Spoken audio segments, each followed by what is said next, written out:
Hola, en este video vamos a revisar la evolución de los tipos de Estado dentro de la modernidad. En primer término, quisiéramos examinar cómo es que pueden originarse los Estados.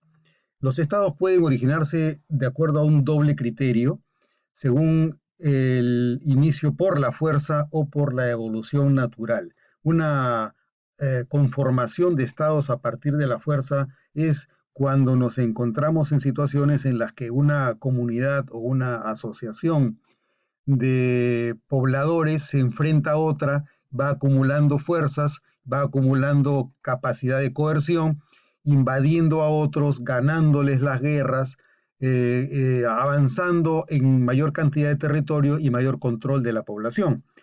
La otra posibilidad es que en lugar de tratarse de un enfrentamiento entre adversarios, entre enemigos, donde hay hostilidad, encontramos que más bien hay maneras de entenderse entre las asociaciones de pueblos que llevan a la formación de alianzas. Esto es lo que ocurre, por ejemplo, cuando entre los diferentes clanes o tribus comienzan a acumular fuerzas, comienzan a aglomerarse y a partir de estas uniones entre ellos se va reconociendo la autoridad de algún jefe de un clan en una sociedad más o menos orgánica, es decir, lo que existen son los pueblos, los individuos son parte de una corporación y no tienen una individualidad. Otra manera de comprender el origen de los estados es a partir de la teoría que señala debe ser el origen del poder en el estado. Una teoría dice que los estados se originan a partir del poder que les reconoce a alguna autoridad determinada la divinidad. Esta es una concepción teocrática del origen del poder en el estado. Principalmente ha operado esta teoría entre los siglos XV y XVIII, es decir, de manera efectiva, porque en la teología y en la filosofía política también han habido afirmaciones en el sentido de que todo poder viene de Dios. La otra modalidad es no a través de una entidad trascendente como es la divinidad, sino a partir de un arreglo de naturaleza inmanente, es decir, se establece un pacto entre la autoridad y la población de forma tal que la autoridad ejerza el poder que tiene y la autoridad que representa de acuerdo a ciertas reglas que permiten la convivencia y la coexistencia bajo una dirección común. Tenemos varias formas de organización del Estado en Occidente, en particular a partir de Europa Occidental. El Estado antiguo es el que se puede asumir que existió entre los siglos VII antes de Cristo y V después de Cristo con la sociedad greco-romana. A partir del siglo V hasta el siglo XIII, en la forma hegemónica de organización del Estado es el Estado feudal, en el que en realidad propiamente hablando no existe una concepción racional del Estado, sino que existe una fragmentación de unidades políticas dispersas a partir de sociedades que van asumiendo mayor o menor dominio a través de los años. En el siglo XIII aparece un nuevo tipo de Estado que es el Estado estamental. El Estado estamental es el que reconoce que el rol preponderante en una relación con la autoridad son los estamentos. Los estamentos son niveles sociales organizados a partir de posiciones. Por ejemplo, una posición el clero, otra posición la nobleza. Entonces estamos hablando de dos estados. Posteriormente se hablará del tercer estado o el estado llano, que son los campesinos de la gleba que no tenían acceso al poder, pero que seguían siendo parte de este estado estamental como el tercer estado o estado llano. En siguiente nivel tenemos el estado absolutista, que es el que se puede señalar que empieza en el año 1643, cuando Luis XIV se erige como rey de Francia, Él es el famoso autor de la frase "el Estado soy yo", y concluiría aproximadamente en el año 1760 con las primeras rebeliones que llevan a la afirmación de un tipo de Estado conocido como la monarquía constitucional, que reemplazará a la monarquía absolutista. En el año 1760 podría decirse que empieza el Estado moderno. El Estado moderno surge a partir de una doble explicación, por un lado política, por otro lado económica. Y esta formación del Estado moderno pasa en general en las esferas tanto económica como política por tres fases: la fase de la acumulación, la fase de la concentración y la fase del crecimiento y consolidación del Estado moderno.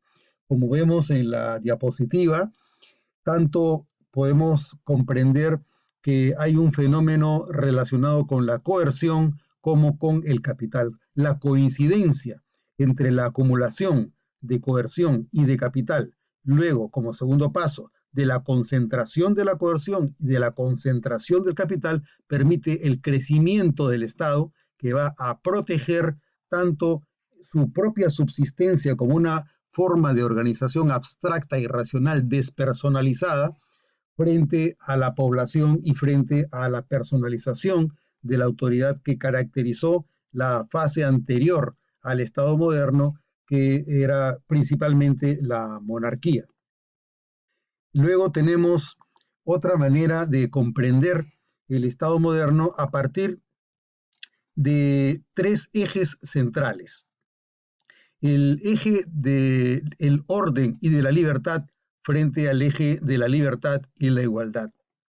Estos principios son los que permiten definir modos preferentes de prevalencia de una modalidad de Estado al interior del Estado moderno. Por eso vemos en la diapositiva que, por un lado, al afirmar la libertad sobre el orden, nos vamos a encontrar con un Estado fundamentalmente liberal.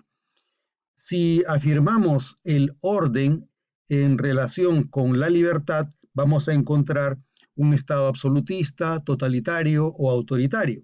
Por otro lado, si comparamos los ejes de la libertad con la igualdad, veremos que del lado de la igualdad, el Estado moderno puede ser un Estado comunista, puede ser un Estado socialista, puede ser un Estado socialdemócrata.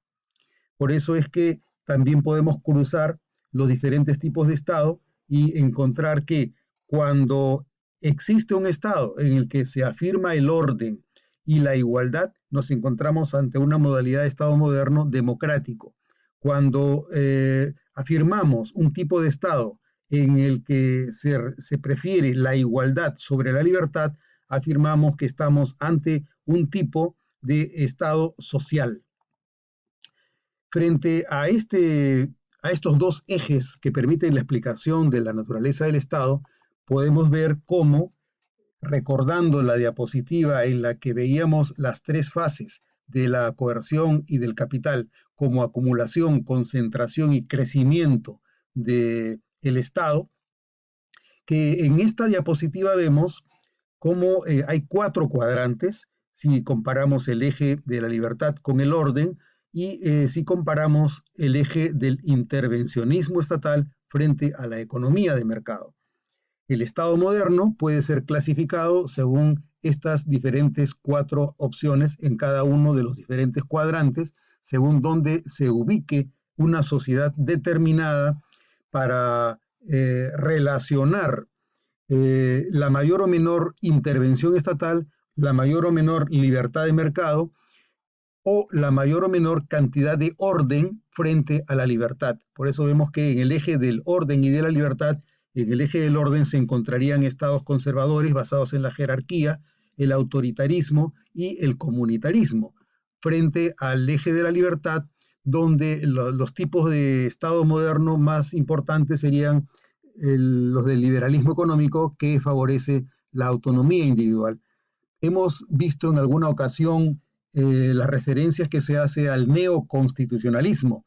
El neoconstitucionalismo económico, por ejemplo, pretende un orden global basado en la afirmación de condiciones que permitan el desarrollo de la empresa y del capital en todo el mundo. Por lo tanto, se prefiere que las constituciones a nivel global contengan provisiones que no impidan el desarrollo del capital en la sociedad moderna.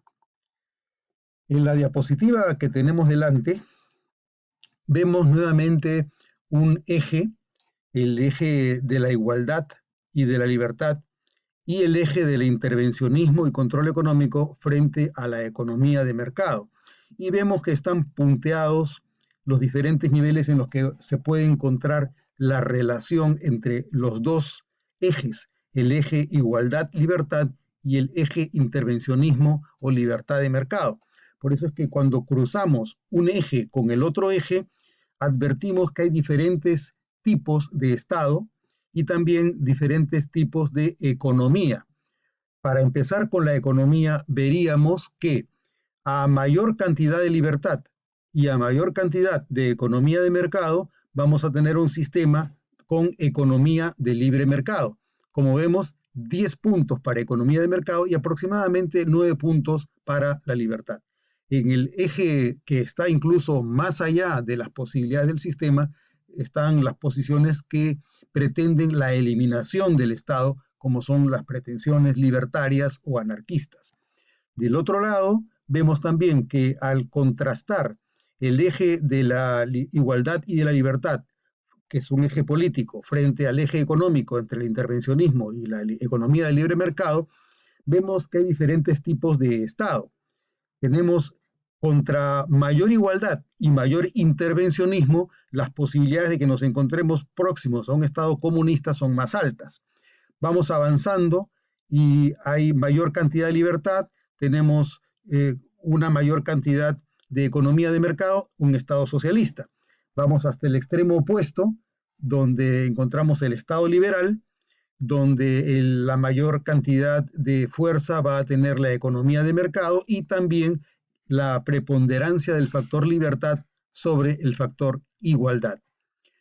Al centro advertimos una figura en la que se encuentran 4 diferentes alternativas. Vemos el Estado de Derecho, el Estado democrático, el Estado social de derecho y la economía social de mercado. Estas 4 categorías son a las que se hace referencia de manera concreta en la Constitución peruana. Se dice que el Perú rige el Estado de Derecho, que nuestro Estado es un Estado democrático y además que este Estado democrático es un Estado social de derecho. Entonces, frente a estas alternativas nos hacemos la pregunta, ¿qué coordenadas serían las que definen la posición del Estado constitucional de derecho, habida cuenta que el Estado constitucional de derecho no supone ya una correlación entre la igualdad y la libertad, ni entre el intervencionismo y la economía de mercado, sino la afirmación de valores que tendrá que definir el juez, la justicia constitucional, a partir de lo que señala la Constitución. Esto va a suponer la mayor preponderancia de la función enjuiciadora o arbitral que le corresponde al juez. Entonces, acá en esta diapositiva tenemos un ejercicio que nos permite contrastar nuevamente el eje libertad individual con orden estatal, libertad e igualdad, de lo cual nos va a dar un tipo de Estado. Este es el anzuelo, según el cual vamos a determinar luego cómo es que la justicia constitucional definirá en qué consiste el Estado constitucional de derecho a partir de la interpretación moral de la Constitución, moral y política de la Constitución respecto de los acontecimientos o de las conductas de la autoridad y del pueblo ante una situación determinada. Entonces vemos así que hemos revisado los diferentes tipos de Estado, su origen y cómo se pueden aplicar a partir de las diferentes alternativas que tiene la sociedad moderna.